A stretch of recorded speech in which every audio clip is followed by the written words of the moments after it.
Estas son las 5 cosas más importantes que aprendí de YouTube. Pero antes déjame avisarte de que si acabas de aterrizar en este canal, son mis propios aprendizajes según mi recorrido y eso espero que te funcione a ti para inspirarte, pero no para tomarlo todo al pie de la letra ni mucho menos. En primer lugar, lo que aprendí durante este tiempo es a elegir un buen tema, un nicho. Pero oye, no te hablo de un nicho que sea altamente rentable y que se pague muy bien y todo eso. No. Yo te hablo de que lo que aprendí es a escoger un nicho que fuera sostenible para mí en el tiempo. Y ese es un aprendizaje que viene de haber elegido también un tema que no es precisamente sostenible para mí en el tiempo. Cosas humanas. Yo tengo diferentes canales en YouTube y he pasado por diferentes fases, desde canales que escogí muy bien el tema y la metodología y otros canales en los que no. En general, realmente es muy difícil escoger ese tema que te mueva, que te interese. Eso es un poco lo que se suele recomendar por ahí, ¿no? Que sea algo que tú controles mucho, es decir, que sepas mucho acerca de ese tema, o bien que te guste muchísimo, tanto como para ser capaz de ir aprendiendo sobre ese tema a medida vas avanzando en tu canal. Y es que yo quiero hablarte de algo que va más allá de la monetización y de cómo sacar rendimiento económico a un canal. Yo quiero ir a tocar un tema que a mí es lo que me mueve más y es la motivación. Si tú eliges un tema que no te motiva o con el que no te sientes muy cómoda tratándolo, entonces tu motivación estará estrechamente ligada a las estadísticas de ese canal. Quiere decir que si este canal funciona, pues estarás motivada, porque al final cuando algo funciona y te da un rendimiento, sobre todo si es económico, pues te motiva a seguir. Es decir, bueno, pues igual el tema no me gusta mucho, pero me gusta que el canal funcione. Bien, pero ¿qué pasa cuando el canal no funciona? ¿Seguirás igual de motivada para crear contenido? Eso creo que es muy importante. Y dentro de esa primera fase, esa primera lección de la elección del nicho, debes estudiar muy bien la oferta y la demanda. Eso es como cuando creas un producto. Si tú vas a crear algo que no ha hecho nadie jamás antes, oye, tienes una pequeña posibilidad de que eso interese a mucha gente, pero que nadie haya tratado ese tema todavía. Entonces puedes ahí pegar un boom alucinante, te comes todo el pastel tú solita, pero lo más probable es que a nadie le interese ese tema. Así que será un canal condenado a que no funcione. Luego aquí dentro hay muchos matices. Yo he visto muchas cosas en YouTube a lo largo de los años, canales que han estado años subiendo contenido, no meses, años, y nadie les veía, o sea, no tenían ninguna repercusión, no llegaban a tener muchas visitas, etcétera, pero han seguido ahí y en algún momento da la casualidad de que esos canales despegan, pero en realidad no es casualidad, es o bien en algún momento nace interés para ese tema en concreto, o bien esas personas han aprendido en ese momento a cómo comunicarse, a cómo presentar el contenido, porque eso también es importante, ¿no? Sí, esas cosas pasan, pero no suelen ser muy habituales. A colación del primer aprendizaje, que es el estudio minucioso del tema que vas a tratar, el segundo aprendizaje que tengo en la mochilita es la inspiración. Yo antes de empezar en YouTube estuve haciendo también un estudio muy minucioso de la competencia. Una vez yo ya tenía el tema, estuve estudiando muy bien qué otros canales estaban subiendo pues contenido del estilo y cuáles de ellos funcionaban, cuáles de ellos no y el por qué. Hoy en día hay herramientas que te ayudan a hacer esos análisis, pero yo sinceramente,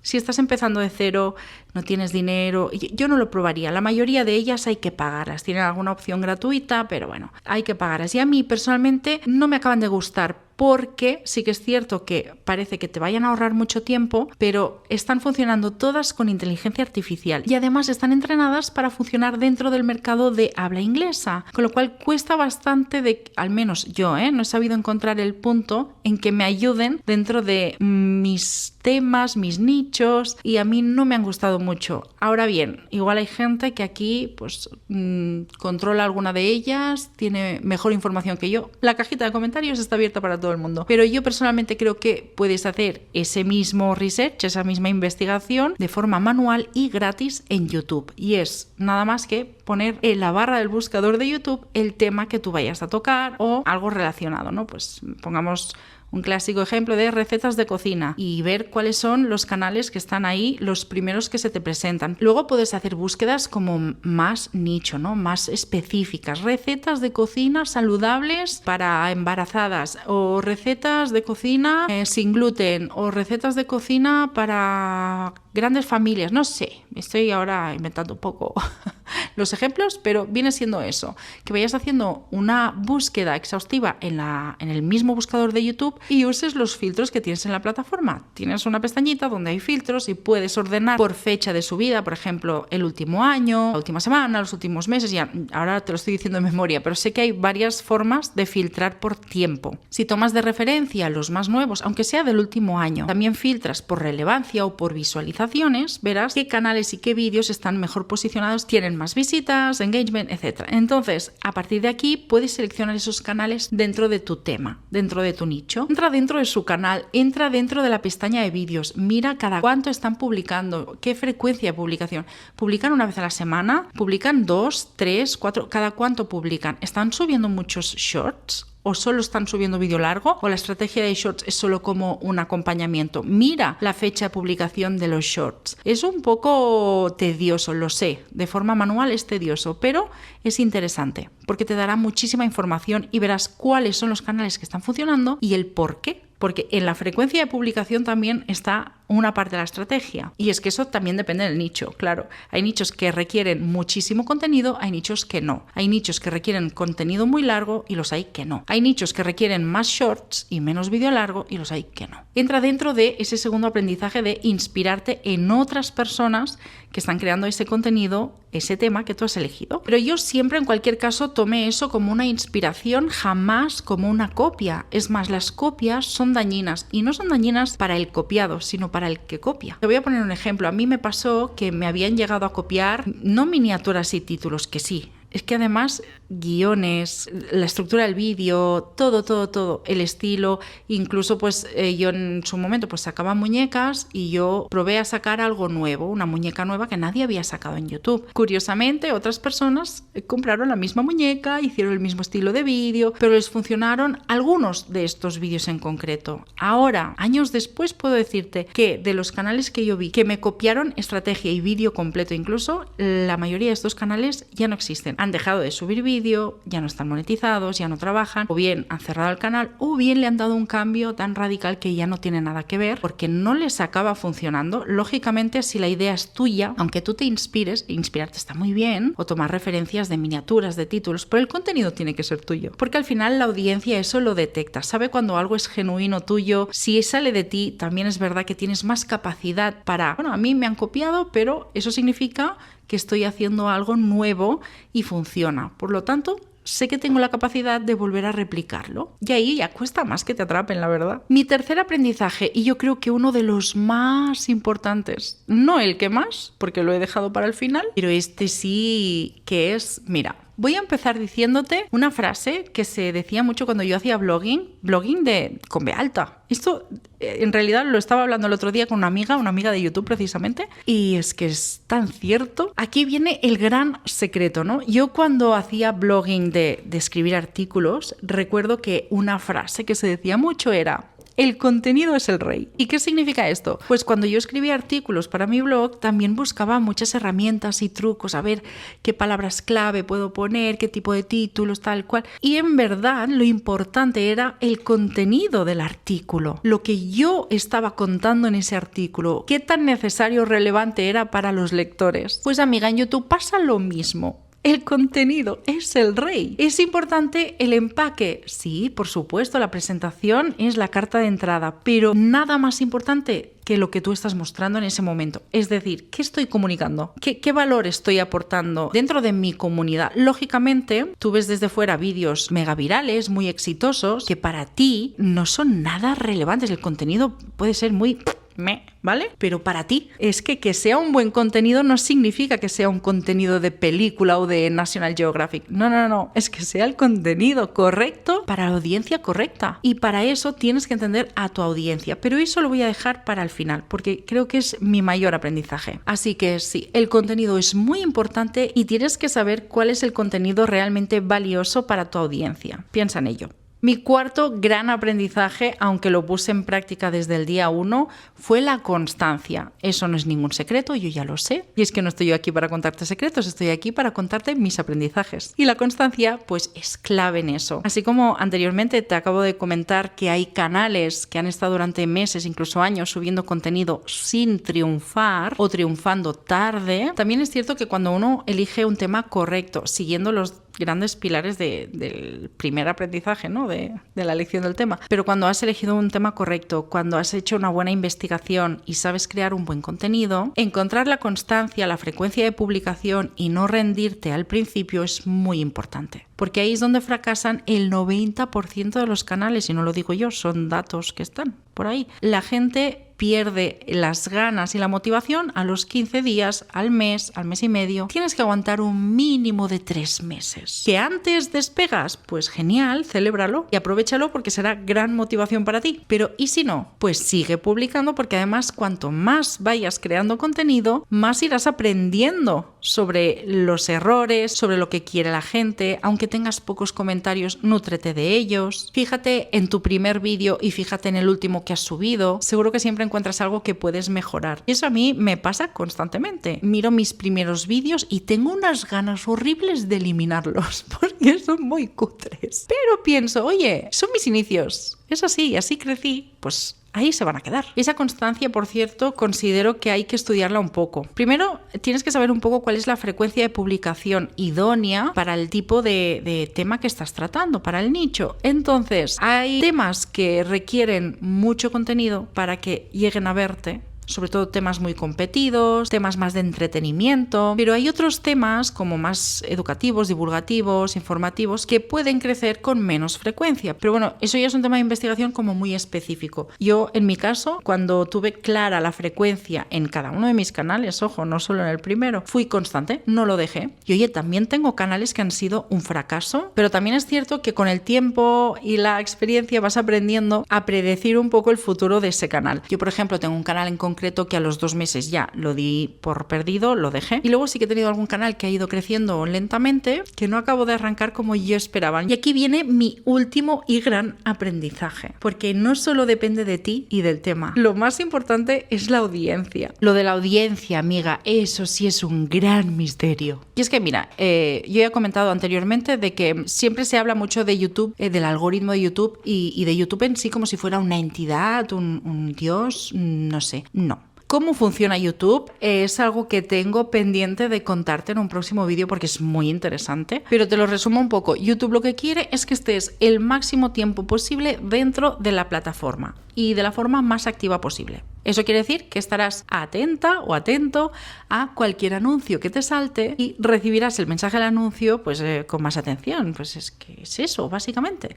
Que tú estés presente y cuanto más tiempo, mejor, porque cuanto más tiempo significa que más posibilidad hay de que tú pinches en algún anuncio o de que te influya el anuncio que estás viendo. Que amiga, la mayor parte de ingresos que tiene YouTube como empresa es que viene de los anunciantes, entonces 2 más 2. Así que no hay trucos y no hay atajos. Aquí lo que hay son personas visualizando contenido, tu audiencia. Y este de verdad es uno de los aprendizajes en los que todavía estoy en ello, porque ahora mismo, pues abriendo este nuevo canal, estoy aprendiendo cosas nuevas. Creo que hay que tener una cierta capacidad de análisis psicológica, básicamente. No hace falta que seas psicóloga colegiada, pero oye, que entiendas un poco cómo funciona la mente humana y el momento, porque claro, ahora mismo no tenemos los mismos intereses que hace 5, 10 o 15 años. Es por eso que empiezan a salir vídeos de cómo se hace eso con la inteligencia artificial y venga, funcionan estos vídeos y un montón de canales y personas creando solo vídeos de inteligencia artificial. Pues porque ahora es el momento en el que empezamos a tener esa curiosidad y esa necesidad, antes no. Pues ese es uno de los aspectos a estudiar y a tener en cuenta dentro de tu nicho si actualmente hay algún tema relevante o al menos que no estés tocando temas obsoletos. Pues sí, tienes que estar un poquito dentro de las tendencias, tampoco sin obsesionarte, pero eso es una de las partes de entender a tu audiencia, porque luego está la forma en la que te comunicas. Tienes que saber qué quiere tu audiencia. Hay audiencias que requieren un contenido muy editado, muy limpio o con colores muy vívidos, con una corrección de color bien hecha en edición, una buena edición. Y dependiendo de la audiencia será un tipo de edición u otra, una más pausada, más oscura, más cineasta, no sé cómo decirlo, pero igual hay otro tipo de audiencia que quiere una edición mucho más rápida, dinámica, colorida, con muchos extras de sonido, música cambiante, tal. Eso es según el tema y según la audiencia. Y luego está otro tipo de audiencia que está buscando todo lo contrario. Y eso pasa mucho con los podcasts. Los podcasts están en auge cuando al principio de los podcasts nadie creía en ellos porque la gente decía, eso es radio y la radio ya existe. ¿Cómo vamos a estar escuchando a alguien hablar si lo que queremos ahora es pantalla? Bueno, pues amiga, por eso YouTube dijo, yo podcast con vídeo aquí. Y tenemos pantalla, tenemos podcast, pero sorpresa, la mayoría de las personas que consumen podcast los consumen muchas veces sin ver ni siquiera el vídeo. Solo con los cascos mientras están trabajando, haciendo otras tareas o bien en el coche. Y esa es la magia de entender la psicología. Porque mira, te voy a poner un ejemplo concreto de cuando yo empecé. En mi caso, lo que hice fue ir a explorar un nicho que era puramente infantil. En ese nicho y en ese momento, la edición no era un requisito indispensable. Los niños en ese momento querían ver algo real que no tenían en televisión. Y era una persona que abriera juguetes o que jugara con ellos a modo de anuncio de televisión. Y aquí, en mi caso, yo creo que una de las claves de entender el tipo de contenido que quería mi audiencia fue revivir recuerdos de cuando yo era niña. Y yo recuerdo en mi época, pues se anunciaba en la tele el Baby Fever. Bueno, se anunciaban muchos juguetes, ¿no? Bueno, los de la época, no tantos como ahora. Pero yo estaba obsesionada con el Baby Fever y a mí me encantaba. Y Baby Fever tenía una canción que decía, Baby Fever lo tiene todo. Bueno, algo así. No quiero cantar mucho, que igual llueve.